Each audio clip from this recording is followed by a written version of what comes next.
ఒక అన్న వచ్చి మీకు పేపర్లు ఇస్తాడు. ఇక్కడ ఏమన్నా బాగలేనివి ఉన్నాయా, మెనూ ప్రకారం ఫుడ్ వస్తుందా లేదా, అన్ని ఏమేమి ఇస్తా ఉన్నారని ఒక 5 minutesలో అన్ని రాయాలి. ఆ కేర్ టేకర్ రమ్మని మీతో మాట్లాడాలి. ఏం పిల్లలు బాగా తిడతా ఉంటావా నువ్వు? ఇక్కడ రాశారు పిల్లల పేపర్లలో. పాలల్లో పంచదార ఇవ్వకపోవడం ఏంటండి, ఇవ్వాలి కదా. ఏమన్నా మేము పశువులు కాదు, ఇది పశువుల దొడ్డి కాదు. పిల్లలు రాసేటి మేము మాట్లాడుతూ ఉన్నా, అర్థం చేసుకోవాలా. మీరు ఎందుకు అబద్ధాలు చెప్తారు? ఇలాంటివి చాలా చూశాను. మీరు ఒకటి చేయాలంటే నేను 10 చేయగలను. కావాలిస్తే పేరు లెక్క పెడతా. ఎగ్ వెయిట్ ఎంత ఉండాలండి చెప్పండి. ఒక గుడ్డు ఎంత వెయిట్ ఉండాలా? 60-70 కాదు స్వామి. మీరేది అది కూడా తెలుసుకోలేకుంటా లేదే. ఎవరు చెప్పారు 60ని? 50 grams అండి. 60-70 ఉంటే యాడ్ ఉంటుంది. ఇది ఎవరు ఉన్నారు లీగల్ మెటీరియల్? 1580 గ్రాములు రావాలి. 30 ఆయన అంతా ఇల్లు పెద్ద మేధావులే. ఎంత ఉంది? అది 1580 ఉండాలా. కానీ దీంట్లో మ్యాజిక్ ఏంటంటే ఈ గుడ్డు ఎక్కువ ఉంటుంది, ఈ గుడ్డు తక్కువ ఉంటుంది. ఇంత వేరియేషన్ ఉండకూడదు.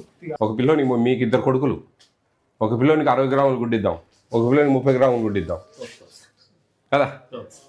అట్లా అదే అర్థం చేసుకోండి. ఇవన్నీ ఇట్లాంటివన్నీ సన్నసన్నవి తీసేయండి, చాలా తక్కువ ఉన్నాయి. ఓవరాల్గా వెయిట్ వస్తుంది. కానీ నేను చెప్పేది ఒక్కొక్క ట్రే ఒక్కొక్క గుడ్డు మనం చూడలేం.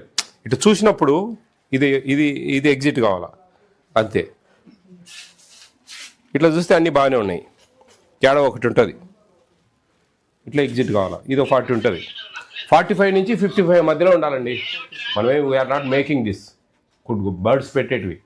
అప్పుడు మనకు కొంచెం వేరియేషన్ వస్తుంది. కాబట్టి దాన్ని బట్టి మనం చేసుకోవాలి జాగ్రత్తగా. అట్లా అనమాట. ఏమో ట్రేలో మనం గుర్తుపట్టేయాలి. అట్లా చూసి తీసి ఇచ్చేటప్పుడు అవన్నీ సపరేట్ చేసి మార్చుకోండి, రీప్లేస్ చేసుకోండి. ఇది మరీ ఘోరం. 32 గ్రాములు ఏందండి. వాడేదో పిట్టక గుడ్డ ఇచ్చినాడు. అది ఏంది తెలుసా దీని విషయం? పుల్లెట్ సైజ్ అంటారు. ఇవి ఫస్ట్ డెలివరీ. ఫార్మరు ఫ్రీ ఇస్తాడు.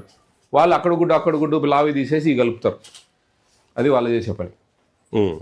అట్లాంటి వీటన్నిటిలో కూడా ఒక 2-3 ట్రేలు వెళ్తాయి. అవి జాగ్రత్తగా చూడండి. పెన్స్ ఉన్నాయి అందరికీ? పెన్నులు అందరికీ ఉన్నాయా? సరే, ఒక అన్న వచ్చి మీకు పేపర్లు ఇస్తాడు. ఆ పేపర్లలో ఇక్కడ ఏమన్నా బాగలేనివి ఉన్నాయా, మెనూ ప్రకారం ఫుడ్ వస్తుందా లేదా, ఓకే, వారానికి ఎన్ని ఎగ్స్ ఇస్తూ ఉన్నారు, టిఫిన్ కానీ భోజనం కానీ ఏమైనా బాగలేనిది ఉందా, చికెన్ ఎన్ని పీసులు పెడతారు అప్రాక్సిమేట్గా అందాజుగా, 2 times ఇస్తున్నారు చికెను, 1 time? ఎగ్స్ వీక్లీ ఎన్ని ఇస్తారు?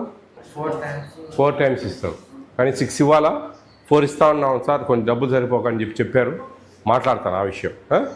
ఇంకా మీకు మెనూ ప్రకారం అన్ని ఫుడ్ సక్రమంగా వస్తుంది. మెనూ బోర్డు ఉంది కదా, మెనూ బోర్డు ఉంది కదా, చదివారా? ఆ ప్రకారం ఫుడ్ వస్తుందా లేదా? పూరీలు ఏమైనా తక్కువ పెడుతున్నారు ఆదివారము, ఇడ్లీలు ఏమైనా ఎన్ని ఇస్తున్నారు, అన్నీ ఏమేమి ఇస్తూ ఉన్నారు అన్నీ ఒక 5 minutesలో అన్నీ రాయాలి మీరు. ఓకే, ఒక 5 minutes టైం అన్నీ రాయండి. అమ్మా రమ్మనమ్మా వాళ్ళను ఆ స్లిప్స్ రాసి. ఎంతసేపు వెంకీ?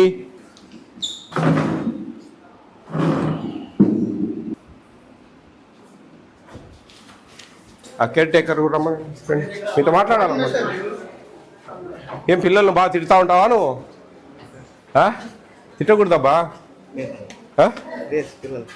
ఇక రాశారు పిల్లలు పేపర్లలో. అయ్యా పాలల్లో పంచదార ఇవ్వరా? పాలల్లో పంచదార ఇవ్వరా? పాలల్లో పంచదార ఇవ్వకపోవడం ఏంటండి, ఇవ్వాలి కదా. పాలల్లో పంచదార లేకుండా ఇస్తామా? పిచ్చం గారు, పాలల్లో పంచదార ఇవ్వరా? అంటే మీరు మీ ఇష్టం వచ్చినట్టు చేయడానికి కుదరదు. ఏమి పాలల్లో పంచదార ఇవ్వకుండా పాలు ఎవరు ఇవ్వరండి ఈ ప్రపంచంలో, ఎవరు ఇవ్వరు అట్లా పొట్టి పాలు. ఏమోలేమి పశువులు కాదు, ఇది పశువుల దొడ్డి కాదు. అర్థమవుతా ఉందా? అది మీరు అర్థం చేసుకోవాలా. నీళ్ళ ప్రాబ్లం ఉందండి ఇక్కడ, వాటర్ ప్రాబ్లం, డ్రింకింగ్ వాటర్. పిల్లలు రాసేటి మేము మాట్లాడుతూ ఉన్నా, అర్థం చేసుకోవాలా మీరు.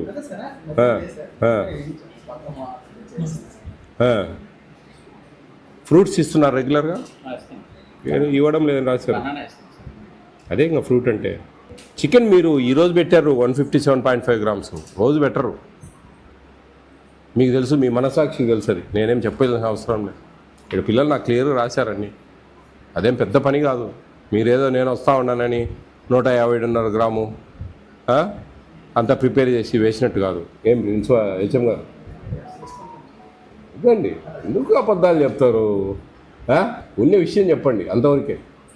నేనేమైనా రాసి రంపాన పెట్టను, నేనేం కోయను, వేసి పండబెట్టి ఊరేయను. అర్థమవుతుందండి? పిల్లలు మాకు రాసేటి నేను మాట్లాడుతూ ఉన్నా, నేనేంత వేగ్గా మాట్లాడట్లేదు. మీరేదో మసిపూసి మారేడుకాయ చేయాలంటే నాకు 1,00,000 మార్గాలు ఉన్నాయి. నేనేదో పెద్ద అధికారిని ఇంకోటి అని కాదు. నాకు వాళ్ళ వ్యధలు బాధలు ఏ విధంగా వాళ్ళ నుంచి నిజాలు రాబట్టుకోవాలా అన్నీ తెలుసు నాకు. ఇలాంటివి చాలా చూశాను నేను. మీరు ఒకటి చేయాలంటే నేను 10 చేయగలను. ఆవలిస్తే పేగు లెక్క పెడతా. అర్థమవుతుందా అండి? ఈరోజు మీరు పెట్టారు ఏది, ఫుడ్ కమింగ్ చైర్మన్ వస్తూ ఉన్నాడని. రోజు మీరు ఆ క్వాంటిటీ ఇవ్వడం లేదు అంతే. ఇంకా ఏం డిస్కషన్ లేదు అక్కడ. ఆడ క్లియర్గా 2 ముక్కలు 3 ముక్కలు ఇస్తారు. నేను మాకు రాస్తూ ఉంటే 157.5 3 ముక్కలు అవుతుందా? 157.5 గ్రాము చికెను 3 ముక్కల్లో సరిపోతుందా? ఆలోచించండి అండి. ట్రైబల్స్ అని చెప్పి ఏదో ఉచితం పెడతాను, దానం ధర్మం పెట్టడంలే మనం. వాళ్ళ రైట్ అది, ప్రభుత్వం వాళ్ళకు కల్పించిన రైట్. మీరు దారుణం చేయగాకండి దయవుంచి. పోతారు పొరకలేసుకొని. ఈరోజు ఇక్కడ మీరు ఇవన్నీ చేసి సంపాదించుకొని ఎత్తకపోరు పైకి. పిల్లలు పెట్టి అన్నం కాడ అన్యాయం చేస్తే పోతాం దొక్కొని. పిల్లలతో పనులు చేపిస్తూ ఉన్నారు. సరే పూరి అప్పుడంటే కొంచెం హెల్ప్ తీసుకోండి, నో ప్రాబ్లం. మిగతా టైంలో మటుకు మీరు పిల్లలతో పనులు చేపించే పరిస్థితి కల్పించకండి. తిడతా ఉన్నారు పిల్లల్ని ఎట్టంటే అట్లా. ఎవరు తిడతా ఉన్నారు ఏంది అనేది కాదు, దీంట్లో వచ్చిన కంప్లైంట్స్. నేనే ఊహించో లేకపోతే కలగనో లేకపోతే ఇంకోటి చెప్పడంలే, నాకు వచ్చే కంప్లైంట్స్ ఏంది అనేది. అర్థమవుతుందా? కొన్నిసార్లు ఉదయం పూరీలు ఇవ్వట్లేదంట, కొన్నిసార్లు స్నాక్స్ ఇవ్వట్లేదంట సాయంత్రం పూట.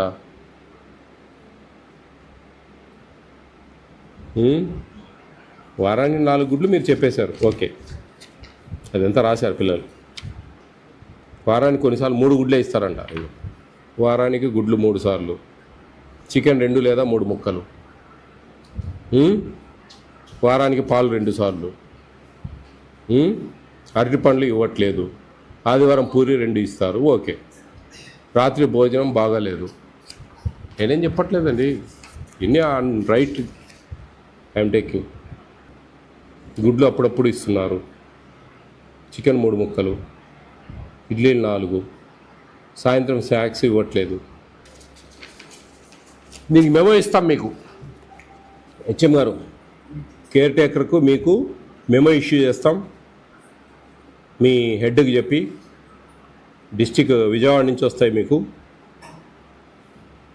దాని మీద మీరు రిప్లై ఇవ్వాల్సి వస్తుంది.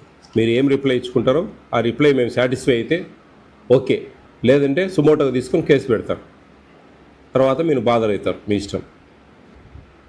పాలు వారానికి 2 సార్లు ఇస్తున్నారు, మీరు డైలీ ఇవ్వట్లేదు పాలు అండి. కొత్త అయినా పాత అయినా పనే కాదండి. కొత్త అయితే ఏంది, కొత్త అయినా ఆ రోజు నుంచి స్టార్ట్ చేయండి, ఏం వద్దని లేదు కదా. ఈరోజు వచ్చి జాయిన్ కాలేదు కదా మీరు, 2 నెలలు 3 నెలలు ఉంటుంది కదా. 2 నెలల 3 నెలల నుంచైనా మీరు కరెక్ట్గా ఇచ్చిండొచ్చు కదా. చెప్పండి. మీరు ఓపెన్గా ఎగ్స్ 4 ఇస్తున్నామన్నారు, ఐ కెన్ ఇగ్నోర్ దట్. మిగతా అండి మా మిల్క్ డైలీ ఇవ్వట్లేదు, మీరు డైలీ పాలు ఇవ్వడం లేదు, అంతే. నేను చెప్పింది మీరు వినాలి అంతే, ఇంకా వేరే ఏం లేదు ఆడ. నాకేం క్లియర్ కట్. రాత్రి కొన్నిసార్లు అరటిపండు ఇవ్వరు. వారానికి అయితే పాలు మీరు 2 సార్లు ఇచ్చేది, అదేం క్లియర్ ప్రతి ఒక్కరు రాశారు. ఒక రాసి ఉంటే నేను వస్తానండి, ఇంకోసారి మీకు మెమో ఇస్తారు, దానికి రిప్లై ఇవ్వండి. దాని మీద మేము క్లియర్గా రాశారండి, నీళ్ళు ఉండడం లేదు, డ్రింకింగ్ వాటర్ ప్రాబ్లం ఉంది ఇక్కడ. దాన్ని మీ అధికారులతో మాట్లాడి ఏ విధంగా చేయాలా ఏంది అనేది దాని మీద మీ స్టెప్ తీసుకోవాలి. 157.5 2 ముక్కలు 3 ముక్కలు రావువా. మీరు ఇప్పుడు పెట్టే సైజు ప్రకారం 6-7 ముక్కలు ఈజీ ఇవ్వాలి. 157.5 గ్రాములు అంటే సరే 100 గ్రాములు వేసుకున్నానే 5-6 ముక్కలు రావాలి, తెలుసా. 100 గ్రాములు వేసుకునే 5-6 పీసెస్ వస్తాయి మీరు ఇచ్చే సైజు, ఇప్పుడు వండిన సైజు. మీరేదో నేను వస్తూ ఉన్నానని ఈసారి వచ్చి చెప్పగానే 157.5 గ్రాము చికెన్ పెట్టి ఆయనకు పొద్దున చెప్పినా నేను. ఆయన వచ్చి మీకు చెప్పింటాడు, మీరు అది నాకు చెప్తా ఉన్నారు అంతే. 45 గ్రామ్స్ పర్ డే మెనూ ప్రకారం 7 డేస్కు 315 గ్రామ్స్ డివైడెడ్ బై 2 157.5 గ్రామ్స్. మీరు ఆయన రాకుండా ఉంటే మీరు చెప్పేది 100 గ్రాములు. ఏమండి కరెక్టే కదా? ఆయన రాకుంటే మీరు నాకు చెప్పేది 100 గ్రాములు సార్ ఇస్తా ఉన్నామని చెప్పాము. ఆయన వచ్చి మీకు 157.5 గ్రామ్స్ ఇస్తా ఉన్నామని చెప్పాలి. అంత వేయండి అంటే ఈరోజు వేశారు. క్లియర్ కట్, కళ్ళు మూసుకొని చెప్తాను నేను ఇదేం జరిగేది. దీని మీద పేరు రాసియా, దీనికి రబ్బర్ వేసి పేరు రాసి పెట్టి ఈ సెంటర్ పేరు దాని మీద. అదేండి పద్ధతులు మార్చుకోవాలా. మెమో ఇష్యూ చేస్తారు, మీరు దాని మీద తీసుకోండి. కొన్ని డీవియేషన్ ఉన్నాయి. ఈ ఉప్మా మార్చండి, ఉప్మా బదులు ఎగ్ ఫ్రైడ్ రైస్ పెట్టండి.